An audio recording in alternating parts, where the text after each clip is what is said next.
You're listening to the 49 Carats Podcast, a 49ers Goldmine production with Stephanie Sanchez.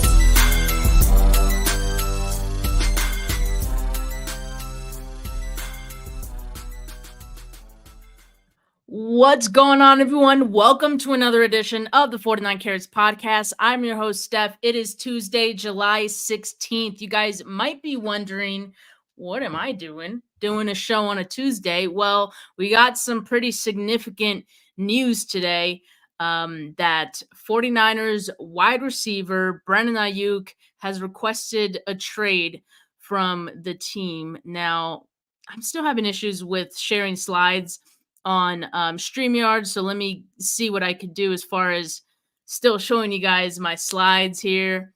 Let me try my best to make this look good for you guys. Yeah, all right, cool. You guys can see that. Perfect. All right, so yeah, as Mike Garofalo from NFL Network reported, Brandon Aiyuk officially requested a trade.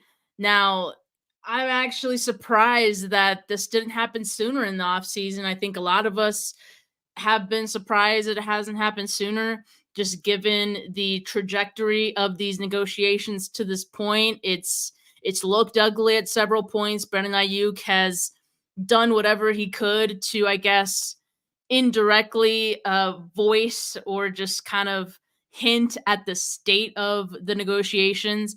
And like I said, it just hasn't seemed very pretty to this point. So that's the slides are not working today, Weston. I'm doing the same screen share thing that I was doing yesterday, unfortunately. But thank you for joining. Let me see how I can. There we go. We can make that look nice and pretty. So yeah, that's the one bit of news that we had, and it's a big one, right? I do want to say though, Brandon Aiyuk requesting a trade doesn't really change anything. This is one of the last cards he had to play, pretty much. But the 49ers don't have to react to this. They don't even have to honor this. And so just because a player requests a trade does not mean he will automatically be traded.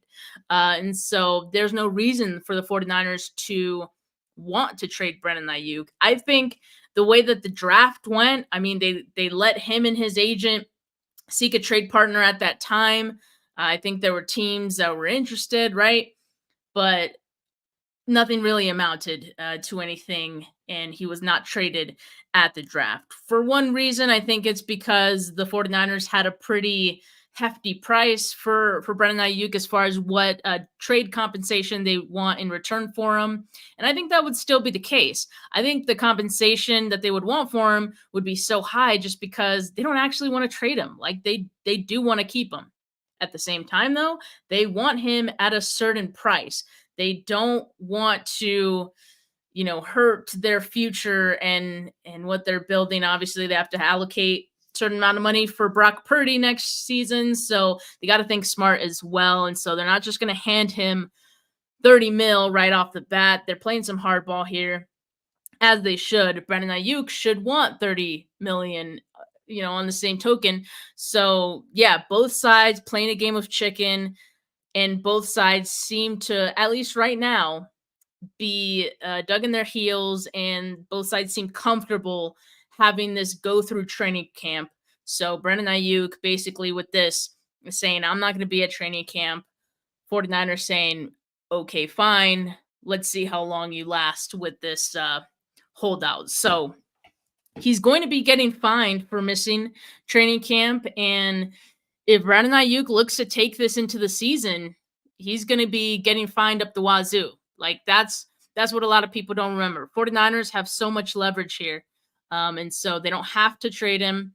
And they can call Brandon Aiyuk's bluff. And I don't think that will go so well from Brandon Aiyuk, because if he does decide to hold out for one, he would have to play at least 10 games, because in order to accrue a full season in the NFL, he has to play at least 6 games in the season. And so, 10 games. He has to play 10 games, I believe. So yeah, it's going to be tough for Brandon Aiyuk to, keep this going. And then I think that's pretty much what the 49ers are banking on, that at some point he's going to have to cave because he doesn't have too much of a leg to stand on right now.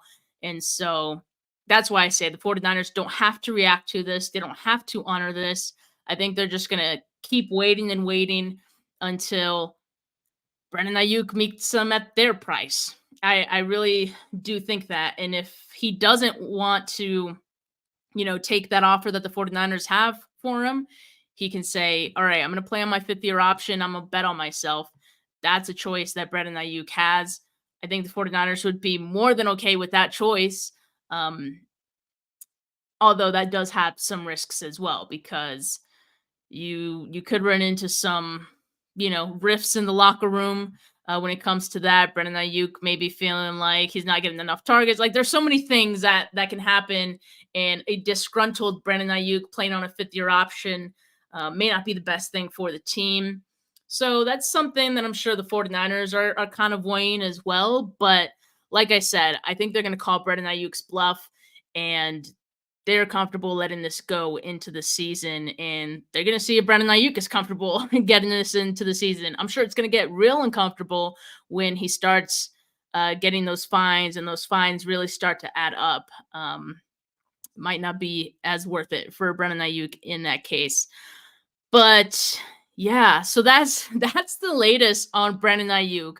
Now, again, like I said, this doesn't change anything. You're going to see a lot of fans from other teams like the Commanders, the Steelers, Bills, I don't know, a lot of Patriots. Like, there's going to be so many fans who are going to, stoke the fire on this a little bit because they got fan fiction trade scenarios that they're putting on the timeline. And hey, what if our team trades for Brandon Aiyuk and all this stuff? That's fine. Just don't let it get to you. Don't let it make you think that this is something that can actually happen, unless the 49ers themselves decide that they want to let Brandon Aiyuk seek a trade. But at this point, I really don't see that being the case. I think the 49ers want to keep Brandon Aiyuk, and so they're just playing hardball here. And hey, I can't be mad at either side. I think both are playing this negotiation pretty tough. But the one thing that we can say about Brandon Aiyuk not being at training camp is that it will give more opportunity to, some of the other wide receivers. Deebo Samuel has been working really hard this offseason. He looks great. He looks in shape. Everything he has posted this offseason on his Instagram looks to be him working out. So I think he's poised to have a good season. And also, maybe Ricky Pearsall could do some things in training camp.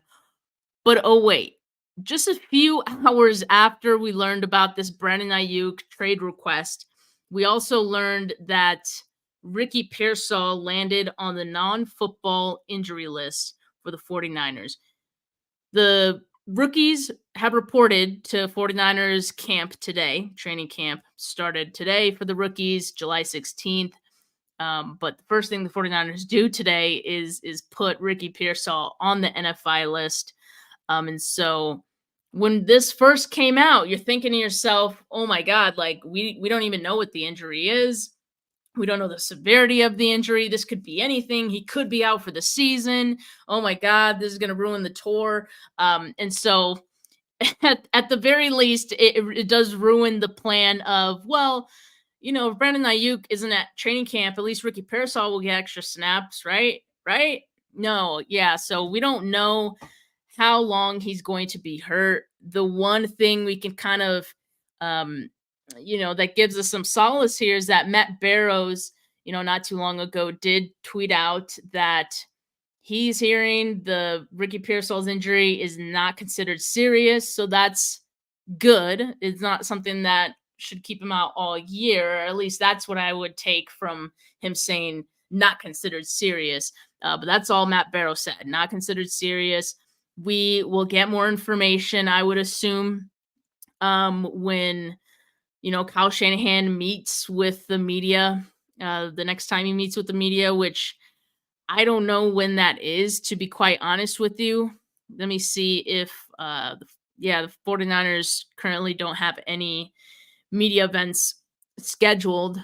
I'm sure we'll hear more about media availability once training camp gets rolling, and the beat writers will be there and whatnot. So we might get some insight in a week or two about what this specific injury to Ricky Pearsall is. But what we do know right now, he's on the NFI list, meaning this is an injury that happened outside of the 49ers facility, and yeah, they put him on the NFI list. It's not considered serious. When you are on the NFI list, you can come off it at any time.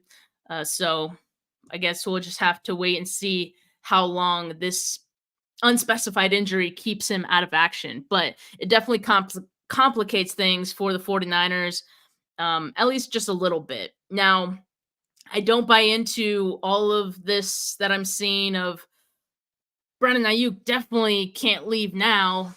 For one, he wasn't leaving to begin with. And two, um, I don't think this has any bearing on what the 49ers decide to do with Brandon Aiyuk, at least not right now. I mean, hearing that it's not serious, I think that pretty much solidified that for me, that it's not something that's going to warrant the 49ers making any decision on Brandon Aiyuk just because Ricky Pearsall is hurt. For what I could assume, I'm just assuming maybe just a few weeks. He's definitely not going to be out for the season, just based on what Matt Barrow said, that it's not considered serious. So, but that's crazy, right? That's crazy that on the day that Brandon Aiyuk requests a trade, we then hear hours later that afternoon, that Ricky Pearsall, rookie wide receiver, first rounder, hurt. And I know some people were speculating that Brandon Aiyuk knew that Ricky Pearsall was hurt, and that's why he timed it out this way. I don't think I buy that. No one's reported that. I think people are just kind of trying to piece some things together, but I think it's just a really big coincidence, and one that, doesn't bode so well for the 49ers right now. But, I think it's going to be okay. It's going to be okay. Let me get through some of these comments here. You guys are blowing the live chat up. I love it. Make sure you like this video. Make sure you subscribe. Audio listeners, leave a rating, leave a review. Jedi says, man, it's over. He's a goner. Talking about Brandon Aiyuk, I assume. I don't think so. I mean, I think this is just being played a lot tougher than we've seen in past negotiations. Although I did want to share this as well. If you look at the last 4 big money extensions that the 49ers have done in the off seasons, you look at George Kittle. He signed his extension August 13th of 2020. Keep in mind, it is July 16th right now, and training camp starts next week. The earliest was Fred Warner, who was signed July 21st of 2021. Right? So that would be, a few days away, and then just slightly before training camp. Then in 2022, Deebo Samuel signed his extension July 31st. And then, of course, Nick Bosa went the longest, September 6th, 2023. So, like I said, the soonest that the 49ers have done any of these big money extensions has been July 21st. And that was Fred Warner, which I think that Fred Warner extension was maybe one of the quietest extensions that we've seen this team ever handle in the offseason. And even that went up to July 22nd. Right now, we're kind of sensing some rifts, some tension, like we did with Deebo Samuel, and Deebo Samuel signed July 31st.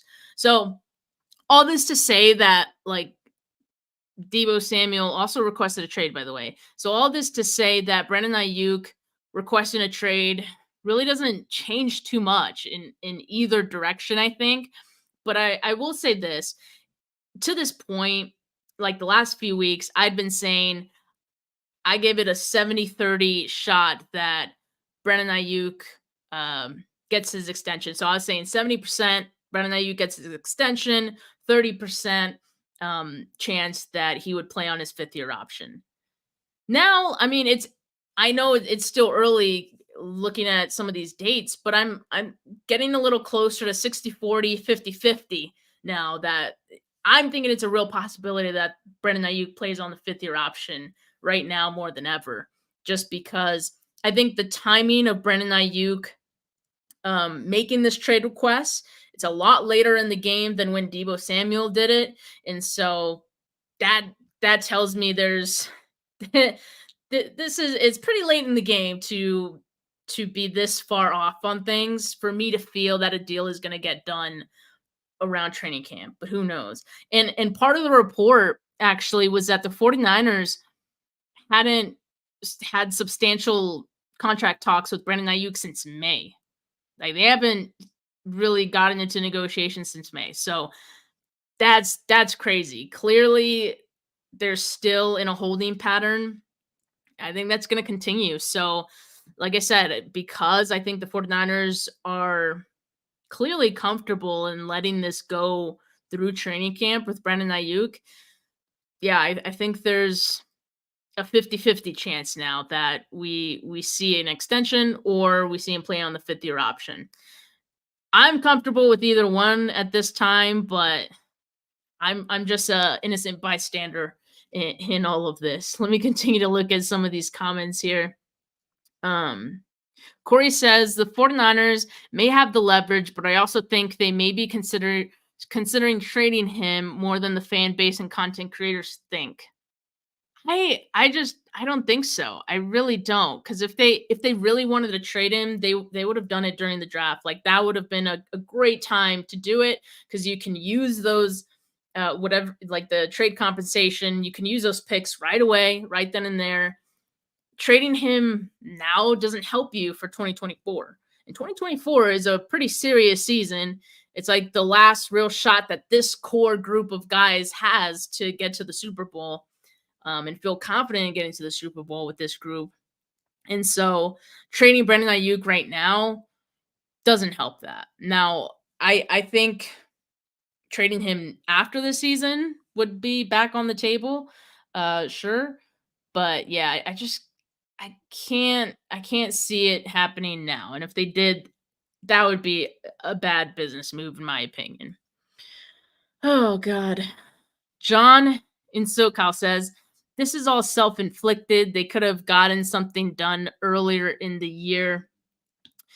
Yeah, this is true. This is true. We don't know what that amount that they were in talks with earlier in the season, but when Brandon Ayuk was on the pivot, he did talk about the fact that he felt they were close on something earlier in the season or early in the off season. I don't know what happened. I don't know why things fell apart. I simply think the 49ers like to have these deals go this late for whatever reason. I agree. I don't know if I see the benefit of it. It is self-inflicted, but in any case, I mean the 49ers could still get this done even after all that. Yeah, Rick says we must move on. We got to keep going with him or without him. This is a lot of distraction for the team. I mean I agree. This definitely could be a distraction for some of the team. I know the 49ers try to keep it from being so. But my biggest concern is that when Brandon Ayuk does return to the team, whether that is because he's accepted to play on the 5th-year option or whether he's gotten an extension, when he's back with the team, it's going to take some time for him to get like back into the swing of things with Brock Purdy again. So if we're talking like week 1 and he's playing in week 1, but he hasn't had camp or OTAs with Brock, like I think we're going to see some of that and some of that chemistry, starting to, they're going to have to rebuild that. All right. It might not take that long, but I'm just saying it could last a week or two. I don't know. So that's something that can hurt them as well. So let me continue here. John in SoCal says using leverage only ends up with hurt feelings. That's true. I mean, I think we already know that Brandon Ayuk's feelings are hurt in this, right? And so him playing on the 5th-year option, I think, is not going to help that. You're going to have a pissed off Brandon Aiyuk all season if he plays on the 5th-year option, and that can turn into locker room issues, or I don't know. I don't know what it can turn into, but it could go south. That's just the risk that the 49ers would be taking if they indeed have Brandon Aiyuk play on the 5th-year option, which right now it feels like they're comfortable doing. Corey Soto asks, isn't Pearsall out for a few weeks? No, I mean, no one has reported that he's out a few weeks. When you're on the NFI list, to my understanding, you can come off of the NFI list at any time. And so we don't know what his injury is right now. So we'll just, I guess, wait and see. Wait and see for us to get more information on what his injury is, what the timeline is for him to be back. But Matt Barrow's saying that it's not considered serious. Obviously, a pretty good sign for me. Yeah, and I mean, I wouldn't think they're redshirting him either.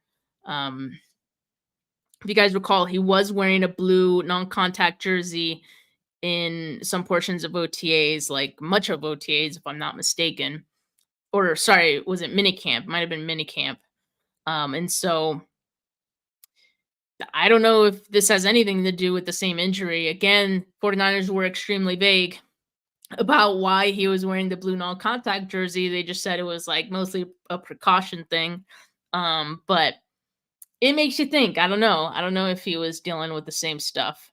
Now, let's just say the 49ers go into camp. Brandon Aiyuk isn't there.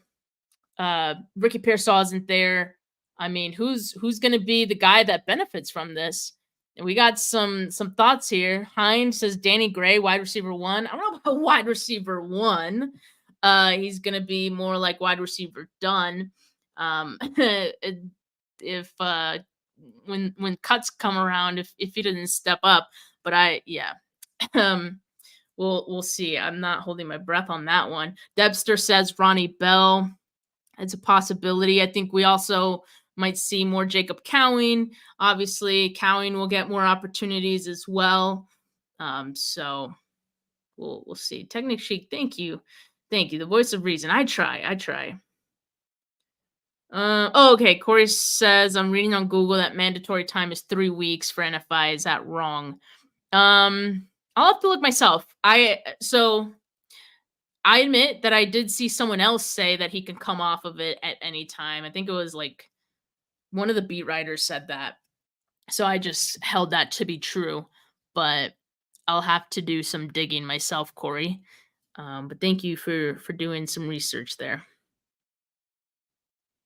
All right, let's continue to get some of these comments here. Again, thank you guys so much for keeping the live chat lit. Appreciate you guys. Kenny says, what would you do with BA Steph? Not what you think will happen. All right. What I would do, I mean, I would sign him to an extension. I don't know if I would be so easy to give him the 30 million that I'm assuming that's like what he wants. I think the 26 million the 49ers have given him or offered him, from what we've heard, is fair given what the 49ers want to do. And so like if I was the 49ers, I would want to be offering him the same thing. But if both sides are like in the middle and no one wants to blink, I would be comfortable. If it were up to me, I would be comfortable going in the middle of that, right? Like meeting in the middle of 30 million and 26 million, which, hey, does 28 million sound good to you, BA? Okay. And see if that works. And if it doesn't, hey, I tried. Like that's what I would do. Right now I'm not getting the sense the 49ers are even wanting to meet Brandon Aiyuk in the middle. And, they don't have a reason to, but that's what I would do, Kenny, if you want me to ask, or if you wanted me to answer that. And Kenny says he'd make him play or sit at 14. So, yeah, you'd have him play on the 5th-year option.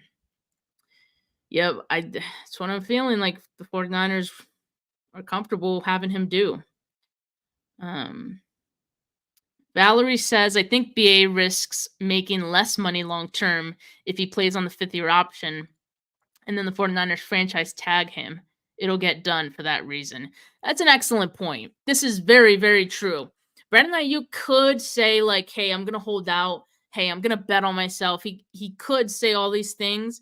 But at the end of the day, like, the 49ers, if he plays on the fifth year option, 49ers can tag him after that year. And then they can tag him in 2026 as well. So there is some risk on Brandon Ayuk's part to like go that route of accepting to play on the fifth year option for this reason that Valerie you point out. And so yeah, he could make less money if he plays on the fifth year option. That'd be 3 years in a row that he'd be potentially wasting in this case. And so that again goes to show that he doesn't have a lot of leverage here. He has no leverage pretty much. And the only leverage he has is requesting a trade, going on social media, like he's scratching and clawing for anything, an inch of leverage, but it becomes clear over and over again that the 49ers have all the leverage. So yes, he would be making a huge risk, or he would be taking a huge risk if he decided to play on the fifth year option. And that's part of what like his agent, you would think his agent would be telling him all this. I think, like I said, I think that Brandon Aiyuk I think he has a breaking point, or like there's a point in this offseason that he's gonna be like, fine, okay, they didn't take the bait. Like this is bait. Him requesting a trade is bait, in my opinion. They didn't take the bait. All right, so I'm just gonna accept what they offered me for this reason. Like Valerie, that's a great point. That's a great point. So I think it could get done for that reason, but it all hinders on what Brandon Aiyuk does. A smart thing to do, I think, for Brandon Aiyuk would be to just take what the 49ers have offered him. All right. Let's see. I think I got through most of these comments, or like the questions and most of the comments. It'd be weird to tag twice. It would, but they could do it. I mean, they could do it. So, yeah. I was thinking a shorter show today just to give you guys the updates and the last bit of news that we got today, because the two very significant pieces of news. So I wanted to just do a quick live for you guys. But make sure you guys like this video. Make sure you subscribe to the channel if you haven't yet. Like I said, appreciate you guys keeping the live chat lit. Audio listeners, make sure you leave a rating, leave a review. Appreciate you guys. I'll be back live again tomorrow. Excuse me. I'll be back live tomorrow with Desi. And so I'll talk to you guys then. But for now, have a good rest of your Tuesday night, folks. Peace.